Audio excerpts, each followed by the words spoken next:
right, continuing our sales extravaganza on the Garlic Marketing Show. We're going to talk about selling without selling out with the author of Selling Without Selling Out, Andy Paul. Andy, thanks for being on.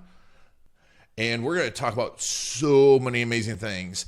The differences in types of salesperson, the real metric sales manager should use, the biggest problems people have with a salesperson, the thing that a buyer really wants from a salesperson, how to review your salesperson's funnel, the steps when your sales are stuck, how the number one thing you can determine to what type of salesperson you need, and the six questions you need to trigger a great response from your potential buyer. All this coming up, but before we get started, this is brought to you by videocasestory.com. One of the best ways to get to know your customers is through interviewing them, as we've talked about, and also creating amazing customer stories. Go to videocasestory.com to learn more about how we can help you to collect and craft those customer stories. All right, let's get started.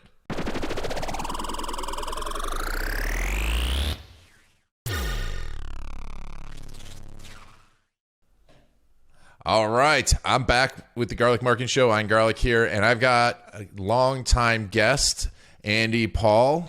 Andy, we're going to talk about selling. Andy, thanks for being back on the Garlic Marketing Show. Thanks for having me.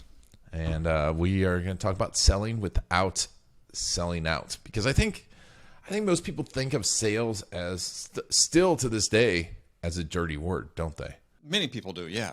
And sometimes unfairly, sometimes not. So to some degree, the reputation that salespeople have is deserved.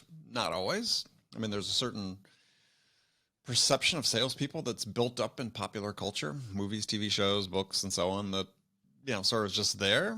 And yeah, I was talking to a professor who teaches sales at a university, and actually a woman who runs the sales program at Kansas State University, Dawn Dieter Schmeltz, and she talks about when she teaches her introduction to professional selling. These are to 18-year-olds, 19-year-olds that have no exposure to sales, and they do role plays. Yeah, they all act super salesy, just sort of like default in the. So some of that comes with the culture, but some, like I said, it's reputation, it's well earned, and the book is part of an effort to enable sellers to say, look, I don't have to act that way. And in fact, if I don't, I can be more effective. I agree completely. I think I had a lot of success at sales early on, and I grew up, and my dad was a really, really good salesperson. And what I did was pretty much the opposite of what he told me to do. Just, carrying. And yet it worked for both of you. Yeah, exactly. Well, I think there was a different time, right? And a different place. And so, well, I was going to say, I mean, yeah, different time and place, but I think that one of the real lessons of my book is that if there's 5 million salespeople in the world, there are 5 million unique ways of selling. And the objective for you as an individual is not to mimic other people and try to become a clone of someone else, but to become the best version of yourself. Interesting. And so what do you feel, if you're going to do that, what are the things that people have to unlearn? What are some of the habits that they're doing wrong in sales? Well, I think it really starts with perspective of what your job is. So for most salespeople, if you ask them what their job is in sales, they would give you some version as an answer, some version of, my job is to persuade somebody to buy my product. And that's just completely wrong. That's not your job. And when you think your job is driven by persuasion, then you don't really care what's important to the buyer, right? The buyer may have these specific needs. Well, yeah, I don't really care because I'm not here to persuade you to buy my product. It's all about me and what I want. I'm putting my interest ahead of yours. So that's my job. And so when sellers think that's their job, that to persuade somebody at all costs to buy their product, whether they're fit for it or not, then sure, they engage in what I call in the book salesy behaviors, the ones that make everyone cringe. We all know what those are. Pushy, persuasive, sleazy, unethical, untrustworthy type behavior. The contrast to that, as I could describe in my book, is what I call selling in, contrast to selling out. And that's your job, is that when you're selling in, is really very simple. As a salesperson, your job is to listen to your buyer, understand the things that are most important to them in terms of the challenges they face and the outcomes they want to achieve, and then help them get that. So listen, understand what's most important, help them get that, as opposed to persuade to buy my product. Excuse me. So just that mindset sets you off two different paths. One where the buyer feels like you are there to help them, and you can enable yourself to build some trust and credibility with them. The other where they've got their defenses up the whole time. Excuse me.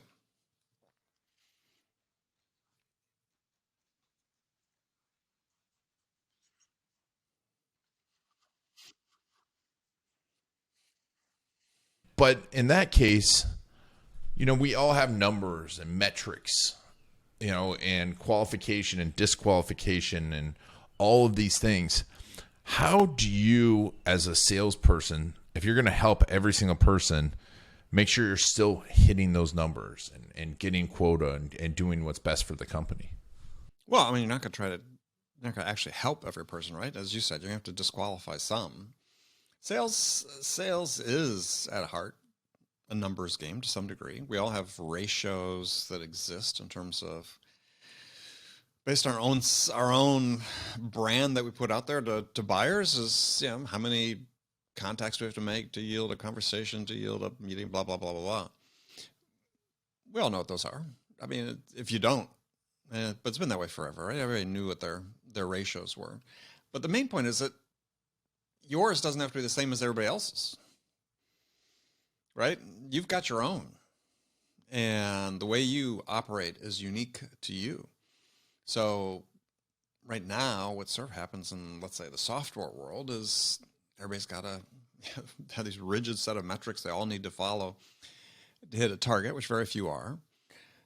And instead of saying, look, I'm going to try, as a manager, I'm going to do my best to help you become, the best version of yourself, that, that you're willing to make the investment to learn and to grow and to experiment and try new things, and acknowledge that your path may be a little different than the next person's. And maybe you don't need to make as many calls. Maybe you don't need to make as many proposals. Maybe you're much more effective in the way you present.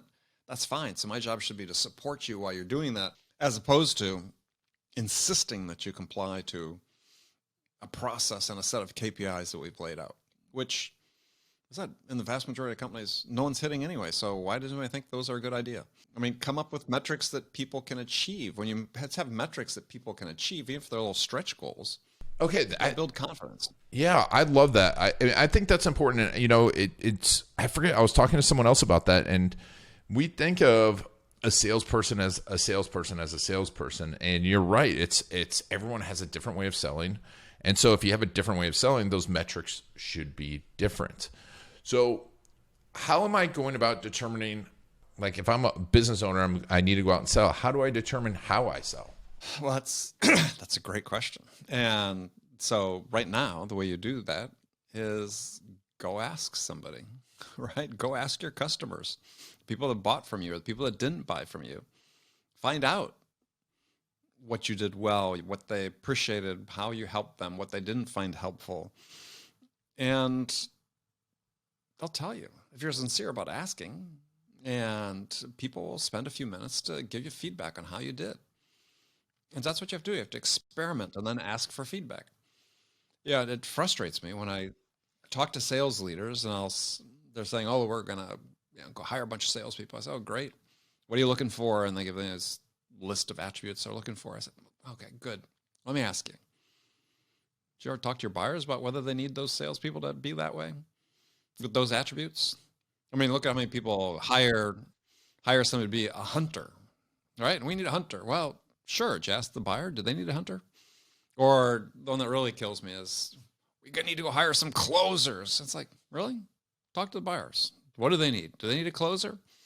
No, they don't need a closer. They need, well, you find out what they need, right? Most buyers that I know, what they're looking for is curious, open-minded problem solvers. I love that. And it's funny because, we concentrate on like video case stories, and I get to and on the flip side, on the marketing side, the same thing happens where, I'm like, well, everyone goes into this room and they probably do the same thing with salespeople. Like, oh, we need closers, or this is our positioning statement. They go into this closed room where there's 4 people that have never purchased the product. They've only sold it. And they're not, I'm like, do you think to ask the people who are using your service, using your product, about what's different about you and what they like and don't like? They're like, and then their immediate reaction then, right, is just to send out a survey. But are you saying send out a survey or get on the phone with someone? Well, if you're going to do a survey, I think a long survey is probably not the good idea. But why not something like sort of a net promoter score? 2 questions, right? 3 questions. Keep it short. Keep it simple.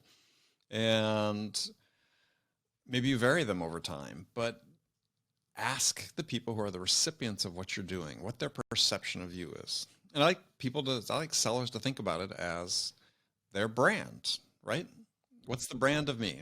Not get hung up with this whole idea of personal branding, but the fact is that buyers perceive you a certain way. And if you're not aware of what that is, and if you're not intentional about trying to change it, if it needs to be changed, or intentional about the perception you are creating in the mind of the buyer, yeah, you're just a robot out following a script, blah, blah, blah, blah, blah. Sure, you'll win some, but you'll never be operating at the level you need to operate. No. And it's a point too. You're essentially talking about marketing the sales consultant, the salesperson, because you're finding out what's valuable and then putting that back out to the universe versus going, like you said, like just putting someone into a role.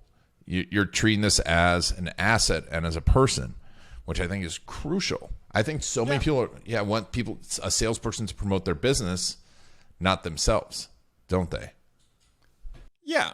And the fact is that based on research that's out there, that more than half of the buying decision is based on the buyer's experience with the individual seller. So it's I said, it's them, and it's their human attributes. It's not how good a presentation that they do. It's, hey, did we connect? Did we form a connection? Did we build a level of credibility, level of trust? And having built that trust, then did I, as a buyer, feel comfortable opening up to you and answering some of these detailed questions you're asking that I'm just not going to answer for everybody, right? But I felt some trust, and having felt that trust, did I then feel like you dug deep and you really understood what was important to me? Yeah, that has nothing to do with conventional sales skills. That has to do with, did I build that connection that opened the door to the rest of it? So in the book, I talked about you're selling out or you're selling in. There's 4 pillars of selling in that I believe that for sellers, your connection and your ability to help a buyer and win more orders is based on. And 4 pillars are connection, curiosity, understanding, and generosity. And so, can you connect? Can you build that basic human connection, a little bit of rapport? I said, opens the door to credibility and trust, which then opens the door to your curiosity. If you're able to deploy your curiosity, the buyer trusts you and gives you the answers to questions, and you can really start understanding really what is most important to them and come to a deep understanding, because that one of the most frequently cited problems that decision makers have with salespeople. Salespeople don't make an effort to understand their business. Make a buyer feel understood. Oh, it's a huge differentiation. Even these days, you wouldn't think it would be, but it is. And then, the generosity part is just how are you giving of value to help the buyer achieve what they want to achieve, their most important things. It's so nice to hear that, because it's like, that's what I tell people, on our team, and also when I coach other people, like they're asking about salespeople. I'm like, the number one thing you have to do is just make sure every interaction you provide genuine value. And for me too, every time I get anxious about a sales call, I'm like, I'm just going to go in and help this person as much as I can. And it's amazing how that shifts that conversation. Yeah. Yeah. Well, I in the book, I have a definition of value that salespeople should really shape their selling around, which is that every time you interact with a buyer, if the buyer, as a result of that interaction, is closer to making the decision than they were before the interaction, then it had value for them. But if you went in and consumed their time and attention, and the result was they weren't closer to making the decision, then it didn't have value for them. So it's a really simple simple metric. So if you're contemplating making a call, pick up the phone and calling or getting a Zoom call with a prospect, you have to answer 2 questions in advance. What does the buyer need from me in this call in order to move closer to making a decision? And second question you have to answer is, and as a result of us giving them that thing of value, what steps will they commit to take next? So it's really simple. So if you're a sales manager and you're listening to this and you're going to go down somebody's forecast or their pipeline, you ask the salesperson, every single one that they claim is a qualified opportunity, what does the buyer need from us now to move closer to making a decision? And 2, what will they commit to do as a result of receiving this value from us? And if they can't answer the question, they're not ready to go talk to that customer. I love that. It's so simple, but it also requires thought. It does. It requires thought and understanding. Yeah, it's simple but not easy, right? Yeah, well, that's sales in a nutshell. My first boss told me that. Selling is simple, just not easy. I was listening to another podcast with Tom Hanks, and he said, they were like, well, how did you become this great actor? And he's like, it was simple. I just showed up and brought something to it. Mm-hmm. And he was like, you're amazed how many people don't show up, show up hungover, whatever, don't show up their best, but also didn't have an idea of what they're going to bring to this, for this thing, not about him. It was bringing to this. And I think it's the same thing, right? With the sales. It's like, it's exactly what you're saying. And I love that. Being intentional with each person. I mean, with every interaction, right, is being intentional. And this is unfortunately not the way sellers are socialized. They're taught to be scripted and follow a playbook, and you're talking to someone who has this persona and this is how they're going to react to every question you ask. And it's like, no, these are frameworks, but instead they're being, set out as rigid processes when they really are frameworks within which people should operate. But as managers, you need to give people the freedom to go within those frameworks to experiment and be themselves. And it just makes the difference between somebody that's just sort of so-so and somebody that gets excited about waking up and going and talking to somebody and helping somebody. And that's exactly it. You go out, help someone, and they work it. And, we've mentioned the book like a dozen times, so I make sure at this point, andypaul.com, you can get a link to Sell Without Selling. It's right when you get to there. Selling out, yes. Selling Without Selling Out, sorry. Sell Without Selling Out. I'm looking at it and couldn't read it. A Guide to Success on Your Own Terms. And you can follow him on LinkedIn. I just want to put that right there. I want to keep going, but this book seems so awesome. And I'm sure there's an audiobook too for all of us that can't read. Oh, yeah. Do you read the audiobook, or did you get someone else? I do. Nice. I mean, as a podcaster, who else would read your book? And so speaking of the podcast, 1,100 plus episodes. I felt good with my 400 episodes, but now I'm nowhere near 1,100 plus episodes about sales. I'm sure almost 1085. 1085. By the time, most people read this, we'll be near.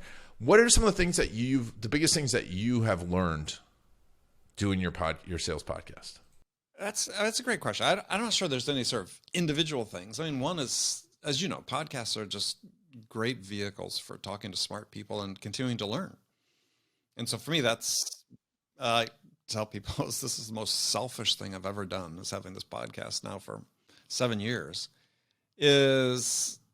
I've talked to hundreds and hundreds of really smart people and continue to learn interesting things about the business we're in, about sales, marketing, you name it.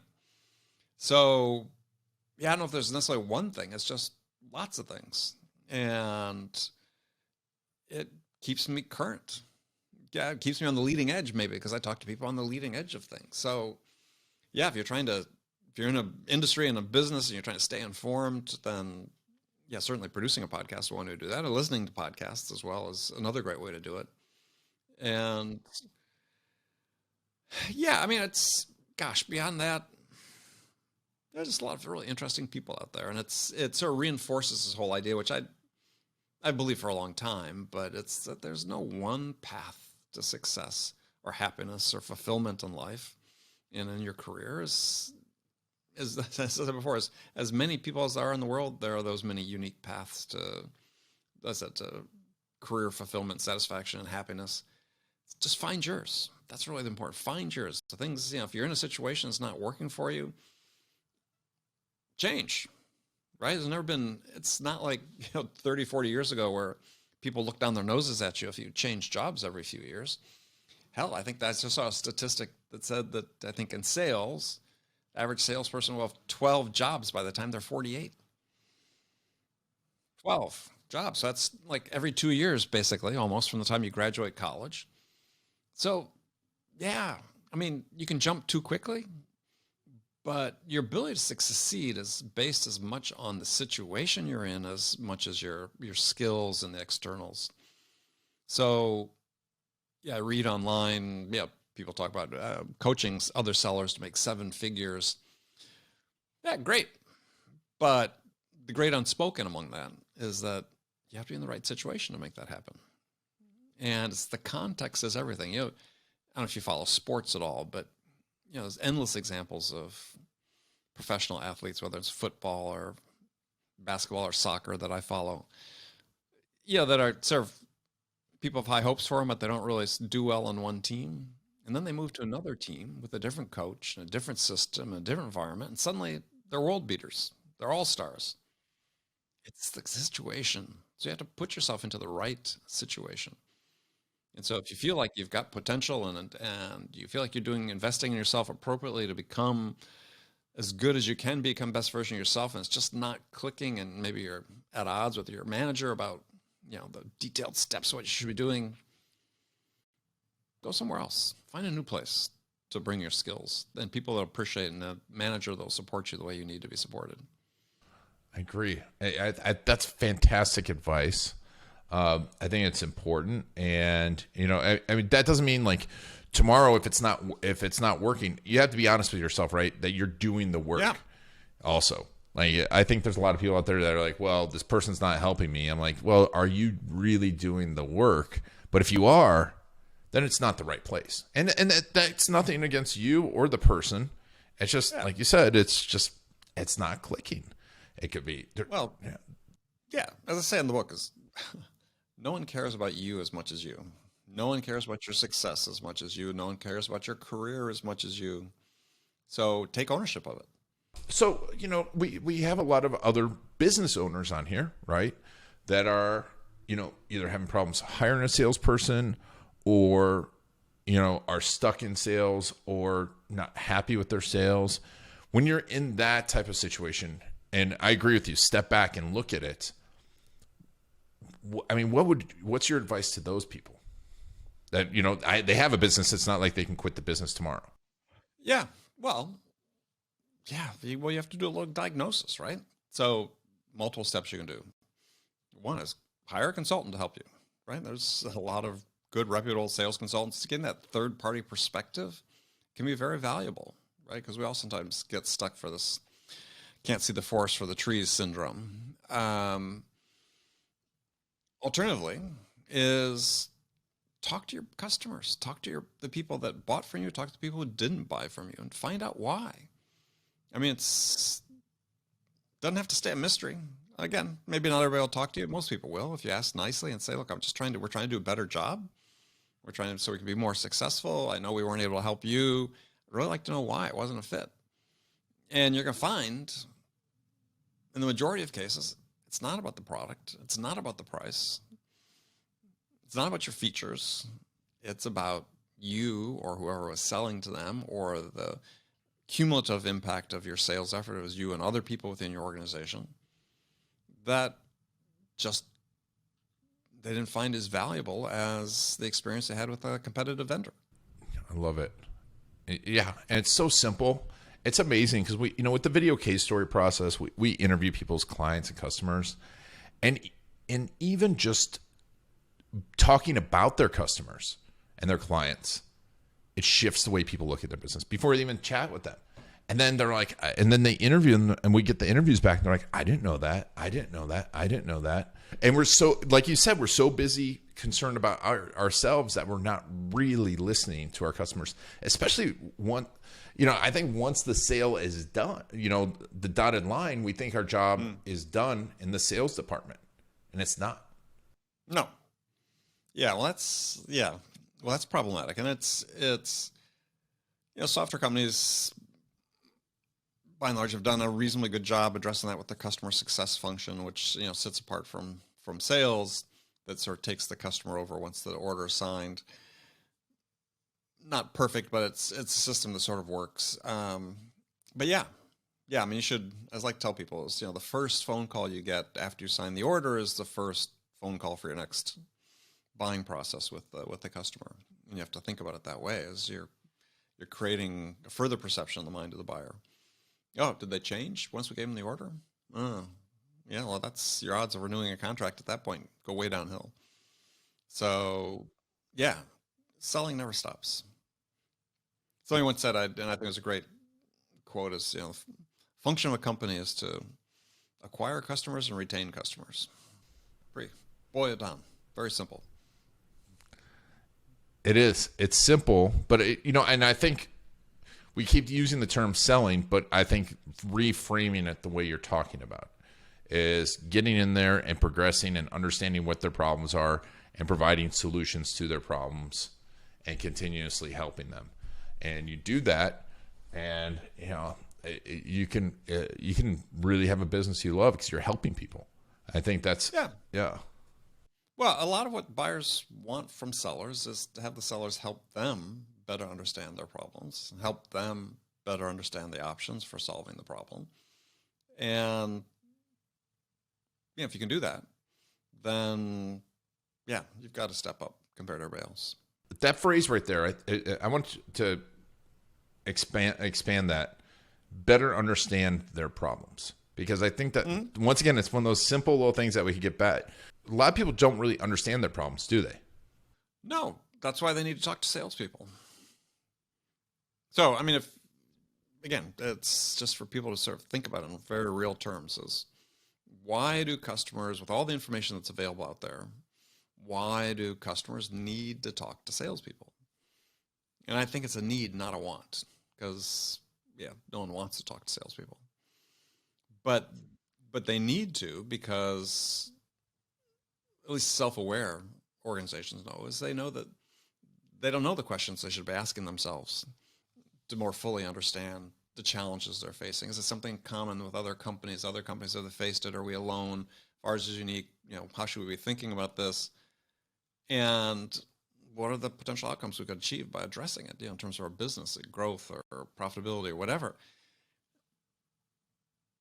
Yeah, like I said, the self-aware organizations know they need experts, which are salespeople or the companies they work for, to come in and help them. And do that is, ask the right questions so the buyer thinks about it. Right? Well, we hadn't thought about that. One of the great things that a buyer could say to you is when you're a salesperson, wow, we hadn't thought about that. How does that work? Right? And the more you sort of get that response from buyers, the better. So in my book, under the pillar of curiosity, I've got 6 question types that people should consider incorporating into their sort of daily routines that help them trigger thinking on the part of the buyer, which is what you want. And can you give me a few of those question types? Sure. Well, one is I call an impact question. So you're just asking the buyer to quantify the impact of making a change in a certain thing, or making a change by this decision, or the impact of not making a change. So, and give people a framework for how to ask them, as you start sort of at the top level, would the impact be on the company if you made this investment? And we say, what's the impact? It's just got to keep forcing people to think about it in real terms, to quantify it, right? It's not, well, we get better. It's like, well, what would that mean in terms of increased revenue? What would that mean in terms of increased profitability? What would that mean in terms of unit cost, or whatever that dimension is you're triggering people to think in very real terms of what the impact would be. Another one is I call an insight question, which is, how other customers are using your products and services. You know the value they're getting from their investment in your product and services. So you put together a question that is one that the buyer reasonably should know about their business, but probably don't, because it's based on the learnings you've had from your customers. So, in my case, as a sales consultant, for instance, I'll ask CEOs oftentimes, well, how many hours of selling time does it take to move a deal from initial point of contact to a close? They should know that. They don't. But insight questions always trigger a conversation. Oh, I don't know. Is that important?